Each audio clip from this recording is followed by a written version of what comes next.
देखिए, जनपद गोरखपुर के थाना बेलीपार में 31 दिसंबर 2022 को ग्रामीण क्षेत्र में एक युवती का शव बरामद हुआ था, जिसके चेहरे पर चोट के निशान थे।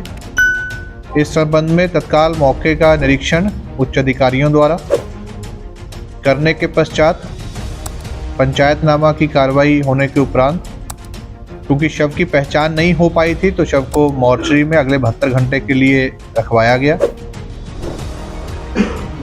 जो बॉडी थी उसकी सर्च से एक रेलवे का पास बरामद हुआ, जिसमें एक व्यक्ति का नाम लिखा था और पता मुगलसराय जनपद चंदौली का था।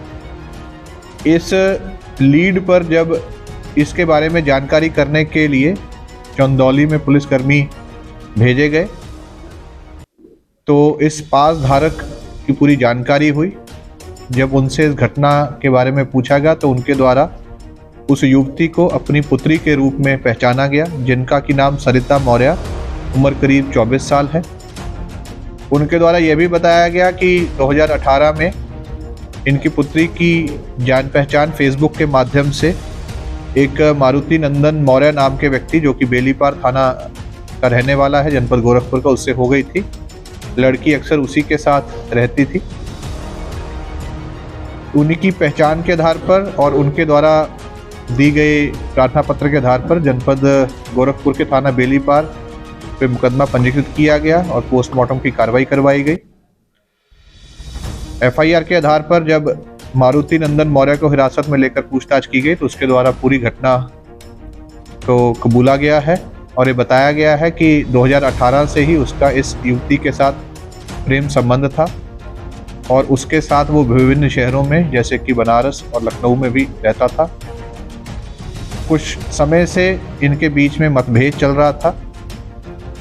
इसके द्वारा पहले भी इसको गोरखपुर बुलाने का प्रयास किया गया, परंतु 30 तारीख को इसके द्वारा लखनऊ से युवती को यहाँ बुलाया गया।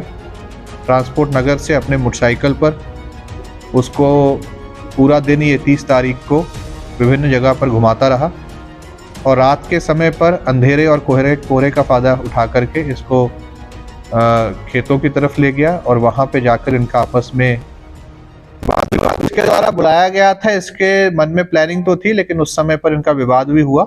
पहले भी इसने यहाँ इसको की कोशिश की थी, क्योंकि इनके बीच में इस बात को लेकर के मतभेद काफी समय से चल रहा था। लड़के को ये लगता था कि इसके अलावा किसी और से भी संबंध है, उसको शक भी था। विवाद का एक कारण इसके द्वारा उसका फोन मांगा जाना भी है। कई चीजें हैं जो इसके बैकग्राउंड में है और उसी में ये हत्या कारित की गई।